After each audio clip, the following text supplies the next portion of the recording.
Lors de Thanksgiving, mon oncle s'est levé de table, vers levé, et tout le monde s'est tu car nous savions tout ce qui allait arriver. Le discours traditionnel qu'il donnait chaque année où il passait en revue chaque cousin pour quelque chose qu'il avait accompli.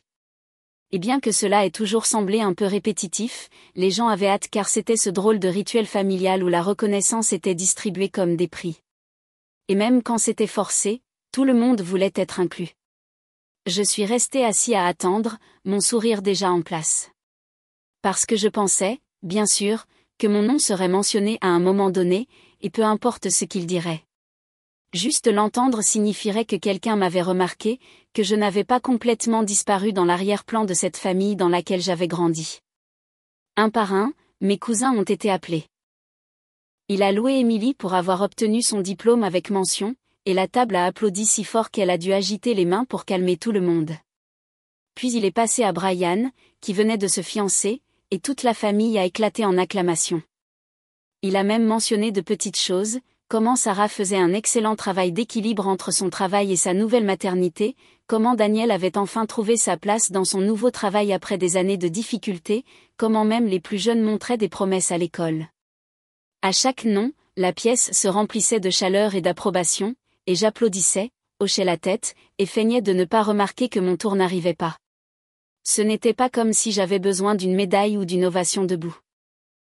Mais à mesure que la liste s'allongeait, et que mon nom n'avait toujours pas été prononcé, j'ai commencé à sentir ma poitrine se serrer parce que je savais comment cela fonctionnait.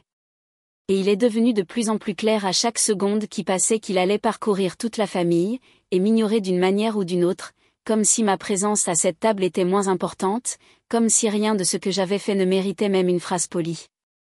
Et puis il a conclu par un toast, disant à quel point il était fier de la famille, combien tout le monde avait accompli, et les gens ont levé leurs verres et ont applaudi, et mon nom n'avait jamais été prononcé une seule fois.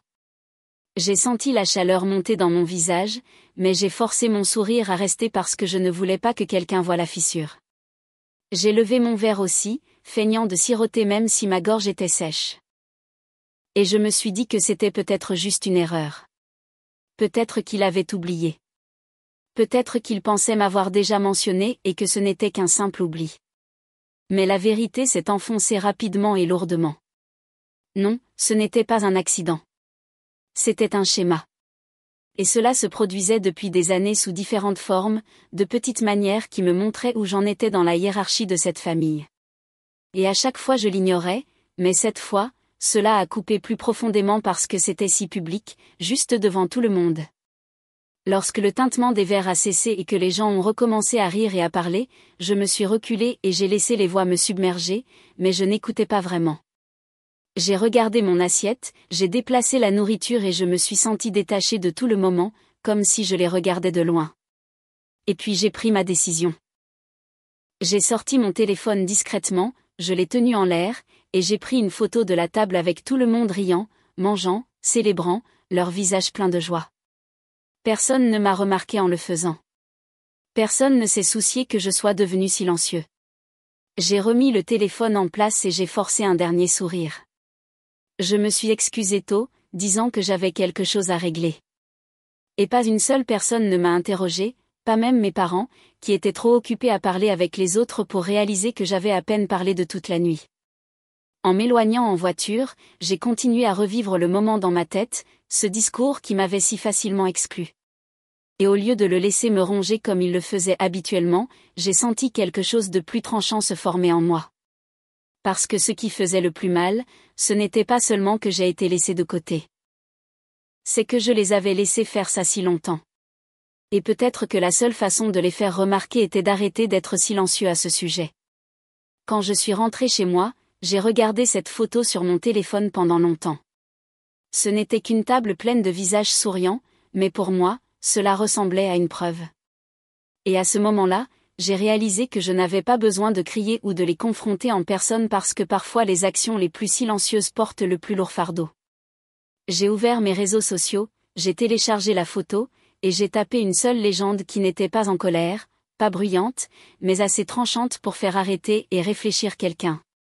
Et en appuyant sur publier, j'ai ressenti quelque chose que je n'avais pas ressenti depuis des années, le contrôle. C'est à ce moment-là que j'ai réalisé que je pouvais rester invisible pour toujours ou que je pouvais enfin les faire me voir. Et ils allaient le faire. Quand je suis rentrée chez moi et que j'ai regardé cette photo plus longtemps que ce que n'importe quelle personne normale ne devrait regarder une photo de vacances, j'ai réalisé que je ne voulais pas me battre au milieu de la salle à manger ou faire une sortie dramatique qui serait réécrite par la mémoire de tout le monde la semaine prochaine.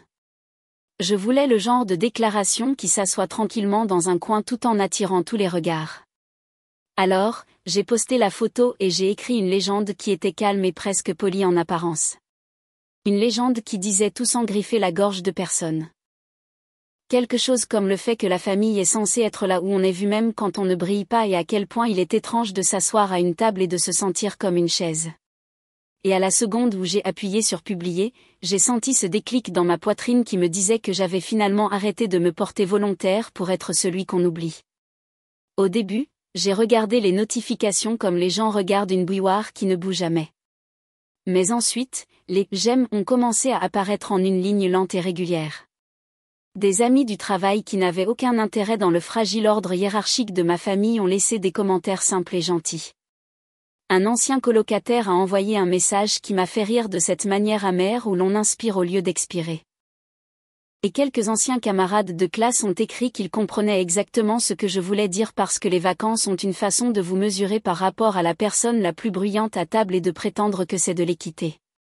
Et en parcourant ce flux de petites affirmations, j'ai senti mes épaules se relâcher parce que pour une fois ma version de la nuit n'était pas contestée immédiatement par le cœur qui se précipite d'habitude pour me corriger. Il n'a pas fallu longtemps pour que la famille s'en aperçoive car même les parents qui jurent ne jamais consulter les réseaux sociaux parviennent à tenir un compte de ce que tout le monde poste. Et j'ai pu voir quand les cousins ont commencé à le voir parce que le nombre de vues a augmenté et puis les petites bulles de frappe ont commencé à apparaître dans mes messages comme des voyants d'alerte avec des notes qui étaient toute une version de « tu vas bien » et « pourquoi dirais-tu ça » et « tu sais qu'il ne voulait rien dire » et « tu étais un peu dramatique » et au lieu de me défendre, j'ai décidé de faire quelque chose de plus propre. J'ai donc modifié le post pour épingler un premier commentaire qui listait les noms que mon oncle avait remerciés dans l'ordre exact où il les avait dit. Pas pour faire honte à qui que ce soit, mais pour tenir le miroir droit. Et puis j'ai mis une ligne vierge là où mon nom aurait dû être et j'ai ajouté une petite phrase qui disait « J'ai attendu mon tour, et il n'est jamais venu ». Et puis j'ai fermé l'application et j'ai fait du thé parce que je ne voulais pas rester là et me nourrir des réponses comme je le faisais avant. Le téléphone a commencé à sonner avant même que l'eau ne bouille. Et quand j'ai vu le nom de ma tante, j'ai su que le message était passé des téléphones à la maison où tout le monde découpait probablement de la tarte et se disputait la meilleure façon d'emballer les restes. Et quand j'ai répondu, elle n'a pas dit bonjour. Elle a lancé directement une excuse en sanglotant mêlée à une panique qui semblait moins liée à mes sentiments qu'aux apparences, me disant que mon oncle était anéanti, que je l'avais humilié, que les affaires de famille restent dans la famille, et que je n'avais aucune idée des ennuis que j'étais sur le point de causer parce que les gens parlent et les gens jugent et les gens adorent voir une famille craquer pendant les fêtes. Et pendant qu'elle pleurait et suppliait, je suis restée là, j'ai écouté et j'ai réalisé que j'avais passé des années à accorder toute mon attention à ses appels, puis à m'excuser d'avoir mis quiconque mal à l'aise avec la simple vérité. Je lui ai dit d'une voix qui nous a surpris tous les deux parce qu'elle était stable et chaleureuse, que je n'avais nommé personne, que je n'avais insulté personne, que je n'avais révélé aucun scandale, que j'avais partagé une seule photo d'une journée que nous prétendons être une journée de gratitude, et que j'avais écrit une phrase sur le fait d'être invisible dans une pièce pleine de gens qui me disent « les miens ». Et j'ai ajouté que si cela semblait humiliant, c'était probablement parce que les mots étaient précis. Et le silence entre nous était du genre qui porte la réalisation. Même quand personne ne le veut. Et elle a essayé à nouveau d'un ton plus doux sur le fait que mon oncle est vieux et sensible et que mes cousins sont juste contents d'être reconnus et que je suis trop forte pour avoir besoin de ce genre de remue-ménage. Et j'ai répondu que être fort ne signifie pas faire semblant de ne pas saigner quand quelqu'un continue de couper au même endroit. Elle m'a demandé de le retirer, de dormir dessus, de qualifier ça de malentendu, et de poster un suivi joyeux qui aurait arrangé les choses. Et je lui ai dit que je ne supprimerai pas la vérité pour protéger une tradition qui m'efface. Et avant qu'elle ne puisse lancer une autre supplique, j'ai ajouté que j'avais ajusté les paramètres d'audience pour que la famille élargie puisse voir le post parce que la leçon ici n'était pas de punir qui que ce soit. C'était de mettre fin à un schéma qui avait été si pratique pour tous ceux qui ont bénéficié de mon silence. Et j'ai entendu son inspiration comme si elle avait touché une poêle chaude parce qu'elle a compris ce que cela signifiait pour l'histoire familiale de demain. Et elle a murmuré que je n'avais aucune idée de ce que je venais de commencer. J'ai poliment terminé l'appel, rouvert l'application, et sans commentaire supplémentaire, j'ai basculé le post en public et j'ai épinglé une dernière phrase qui disait « Je ne me disputerai pas en privé sur ce que tout le monde a vu en public ». Puis j'ai posé mon téléphone face contre terre et j'ai laissé la pièce devenir silencieuse, sachant que la petite coupe précise que j'avais faite ne guérirait pas avec les bandages habituels. Et alors que le premier cousin appelait et que le groupe de discussion commençait à bourdonner comme un nid de frelons, j'ai versé mon thé et j'ai souri à la vapeur. Parce que pour une fois, l'histoire ne pouvait pas être réécrite sans moi, et demain, il devrait choisir entre faire semblant de ne pas le voir et admettre à voix haute qu'il l'avait toujours fait. Au moment où j'ai fini mon thé et que je me suis convaincu d'arrêter de vérifier les notifications comme un joueur qui met des pièces dans une machine qui ne paie qu'en adrénaline et en regret, le groupe de discussion avait déjà gonflé en un chœur d'accusations prudentes et d'excuses maladroites avec des cousins tapant de longs messages sur le fait que le discours n'était jamais censé être un tableau de score et que je devrais savoir maintenant que mon oncle est nerveux et oublie des choses. Tandis que les parents plus calmes réagissaient avec le genre de silence qui n'est pas du tout neutre parce qu'il s'assoit là comme un verdict et mes parents m'envoient des messages privés pour dire qu'ils étaient déçus que j'aie diffusé quelque chose d'aussi personnel un jour qui est censé être sur la gratitude.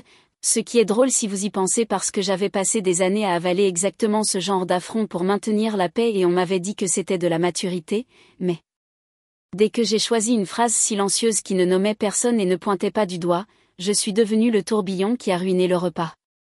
J'ai répondu d'abord à mes parents parce qu'il semblait nécessaire de briser le schéma à la racine plutôt que de continuer à me disputer avec les branches.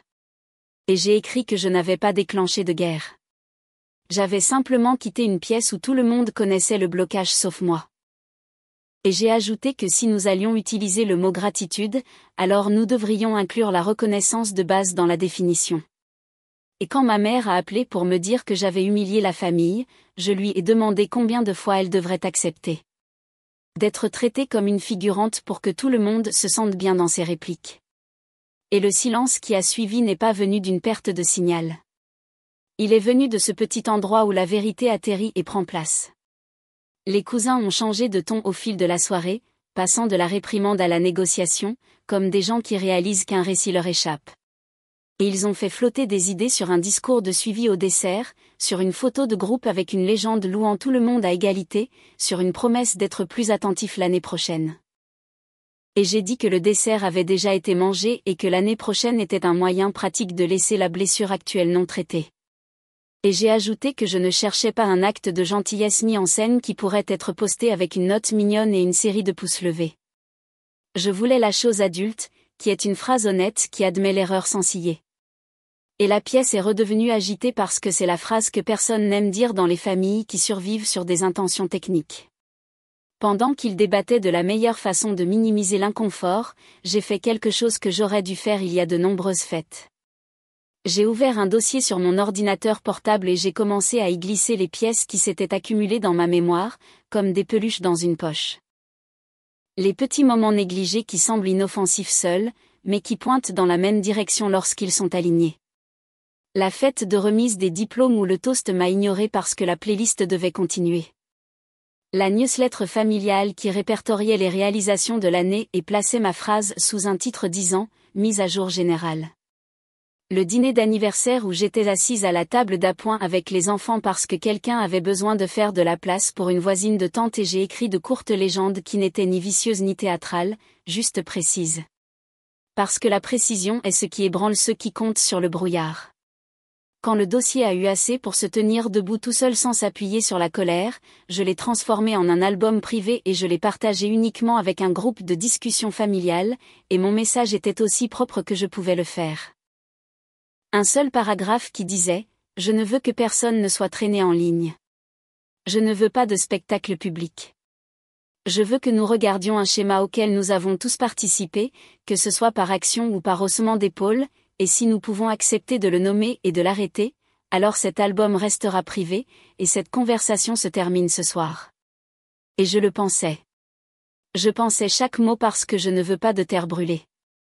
Je veux un endroit où je n'ai pas à supplier d'être vu. Les réponses sont arrivées en 2 flux qui ne se sont jamais touchés. Un flux des cousins qui ont insisté sur le fait que tout cela était un malentendu qui pouvait être résolu par un câlin de groupe et une promesse de faire mieux. Et un autre flux des parents qui se sont soudainement souvenus d'une centaine de petites situations où ils avaient remarqué la même exclusion et n'avaient rien dit. Et c'est le 2e flux qui importait parce que la vérité aime la compagnie. Et quand mon oncle a finalement rejoint la conversation pour écrire qu'il n'avait jamais eu l'intention de me faire de mal et qu'il s'était simplement laissé emporter, j'ai répondu par une phrase qui a fait basculer la pièce. J'ai écrit que l'intention n'est pas un pansement qui convient à toutes les blessures et qu'oublier une personne n'est pas la même chose qu'oublier une ligne. Il m'a dit que j'en faisais trop d'un moment et que je devrais supprimer le post avant qu'il ne nuise aux réputations qui ne le méritaient pas. Et je lui ai dit que j'avais programmé l'album pour qu'il soit rendu public l'après-midi suivant, avec les visages floutés et les noms retirés sauf le mien, à moins que la famille, pas seulement lui, n'écrive une phrase reconnaissant que le discours de Thanksgiving avait laissé une personne de côté et que c'était mal. Et j'ai dit que la phrase n'avait pas besoin d'être dramatique ou suppliante. Elle devait seulement être honnête. Et puis j'ai réglé la minuterie et j'ai fermé l'ordinateur portable et j'ai mis le téléphone dans un tiroir parce que rien ne pique autant un conteur que le risque de perdre le contrôle de l'histoire. Et quelque part dans cette maison où la tarte était presque finie et où les assiettes étaient empilées comme un défi.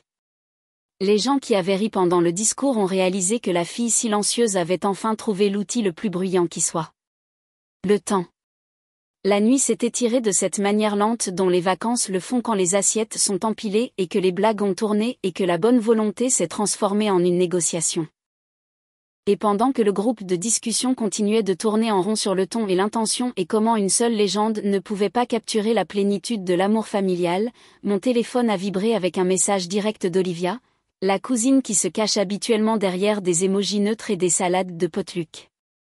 Et elle a écrit un long paragraphe qui commençait par des excuses que je n'avais pas demandées et continuait par une confession que je n'attendais pas, expliquant qu'elle avait aidé mon oncle à écrire le discours parce qu'il s'inquiétait d'oublier des détails, qu'ils avaient fait une petite fiche avec les noms de tout le monde et des instructions comme une anti-sèche, et que la carte avait été modifiée juste avant le dîner quand une tante avait suggéré de le garder court pour que le toast ne traîne pas.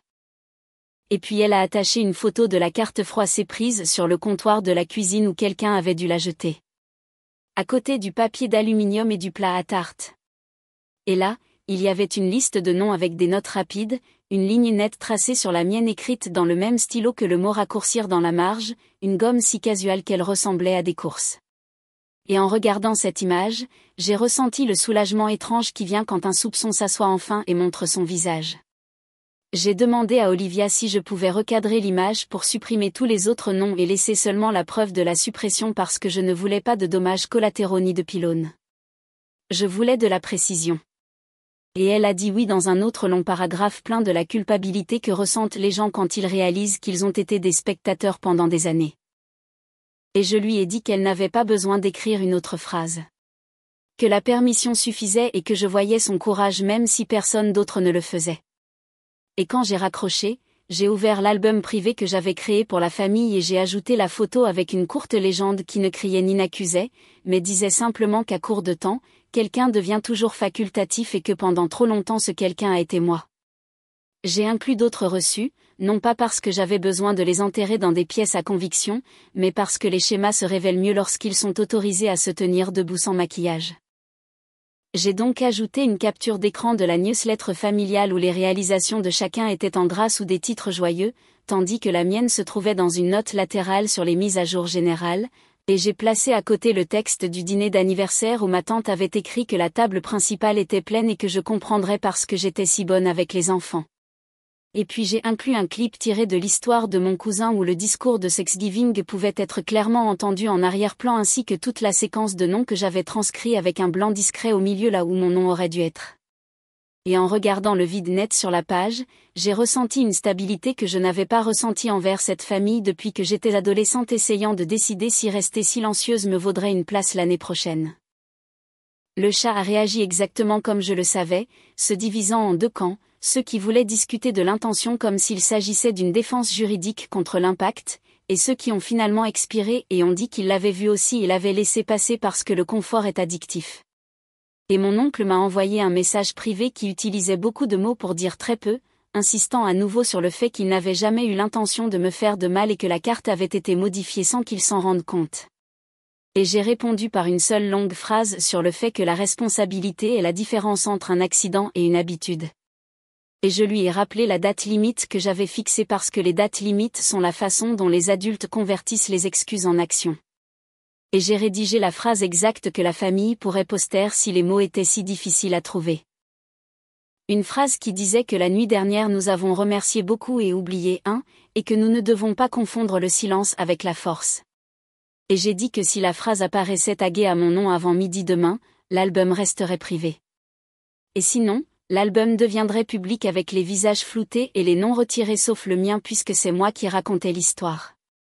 Ma mère a rappelé et a laissé un message qui mêlait amour et peur de la manière compliquée dont les mères le font quand la tradition semble menacée, me demandant de réfléchir aux conséquences et aux réputations et à la façon dont les histoires ne restent jamais dans la boîte où vous les mettez. Et je l'ai enregistré sans répondre parce que pour une fois je n'allais pas être ébranlée par la menace du temps social. Et puis ma tante, la même tante qui a dit que le toast devait être court, m'a envoyé un SMS disant que nous devrions nous rencontrer demain pour un café afin qu'elle puisse expliquer, ce que j'ai traduit par proposer un moyen pour moi d'avaler cela sans laisser de goût. Et j'ai accepté de me rencontrer parce que j'en ai fini de refuser les invitations qui pourraient enfin dire la vérité à voix haute. Mais avant de poser le téléphone, j'ai fait quelque chose qui ressemblait à la forme la plus propre d'autodéfense. J'ai posté une nouvelle image publiquement avec les noms floutés et la barre oblique laissée visible. J'ai écrit une légende calme qui disait « C'est à quoi ressemble le manque de temps quand on utilise les gens comme des minutes ». Et j'ai épinglé une dernière phrase qui leur disait que j'avais écrit la phrase manquante pour eux et que l'horloge tournait déjà.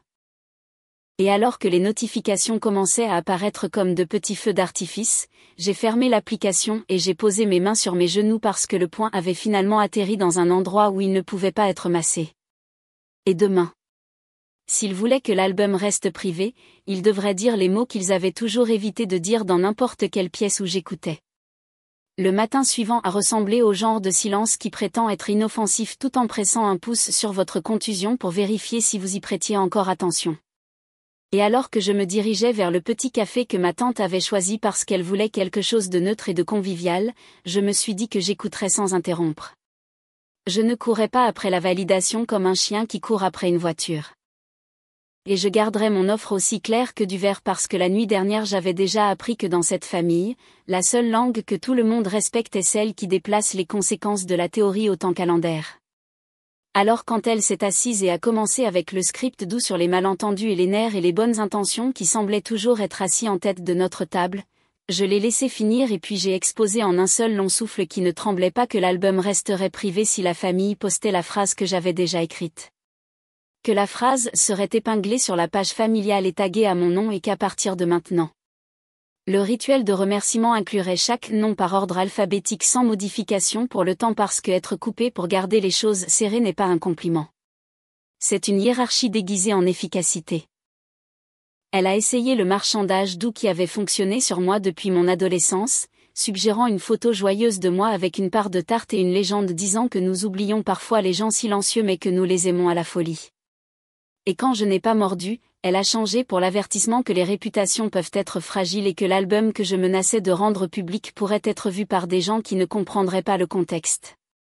Et je lui ai dit que la seule réputation en jeu était celle construite sur le fait de prétendre que la gomme est un malentendu, après quoi j'ai ajouté la partie que j'avais gardée pour moi parce que je voulais que cela se termine par quelque chose de plus grand que mon nom.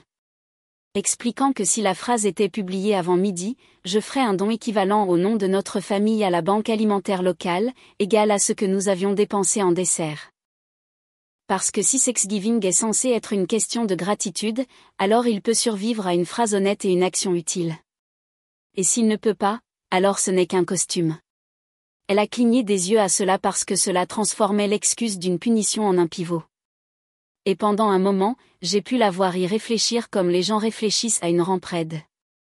Pas parce que c'est impossible, mais parce que cela fait travailler les muscles. Pourtant, à mesure que l'heure approchait de midi, elle s'est retirée dans la grotte familière où les apparences comptent plus que les conséquences, demandant plus de temps, demandant une autre phrase, demandant n'importe quoi qui permettrait au groupe de sauver la face sans dire la chose qui briserait l'habitude, et je me suis levée, je l'ai remerciée pour le café, et je lui ai dit qu'à mesure que l'horloge tournait, la leçon s'écrivait d'elle-même. Puis je suis rentrée chez moi avec mon téléphone dans ma poche et ma résolution dans mes mains comme quelque chose de nouveau que je n'avais pas prévu de laisser tomber. À midi, avec une page familiale obstinément inchangée et mes messages remplis de combinaisons de suppliques et de réprimandes qui auraient envoyé l'ancien moi dans une spirale de doute. J'ai publié l'album avec les visages floutés et les noms retirés et la barre oblique laissée assez nette pour trancher toute histoire d'erreurs innocentes. Et en dessous, j'ai écrit une légende qui ne crachait ni ne hurlait. Un seul paragraphe qui disait « Quand la tradition édite une personne pour que le timing soit parfait, cette tradition n'est pas un défaut inoffensif, mais une carte de qui compte, et que j'ai fini de donner ma place au calendrier. » Après quoi j'ai ajouté la même offre une dernière fois, que l'album serait retiré dès que la phrase serait publiée, et que mon don serait traité dès qu'il choisirait l'honnêteté plutôt que la chorégraphie.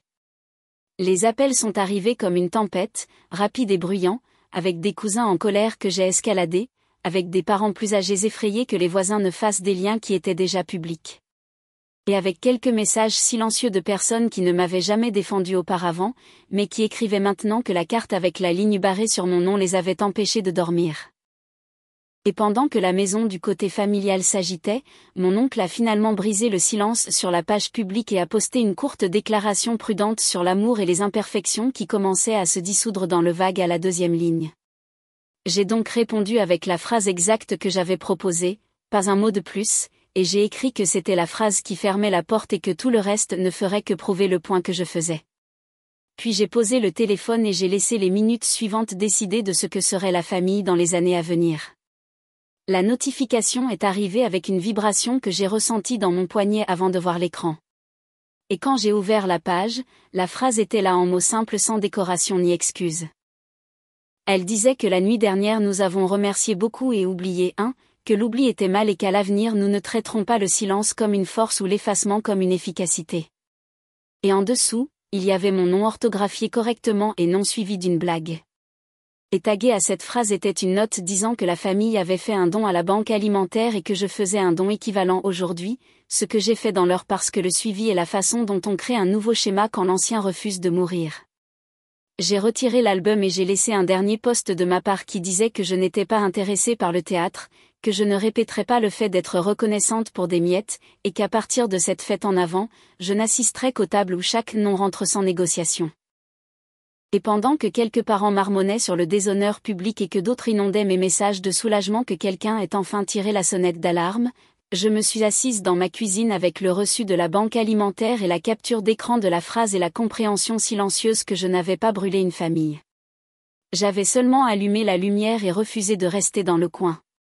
Et même si je ne m'attends pas à ce que des années d'habitude disparaissent en une saison, je sais que la prochaine fois qu'un verre sera levé, le choix ne sera pas de me souvenir, mais de m'ignorer délibérément. Et ce genre de clarté est sa propre justice.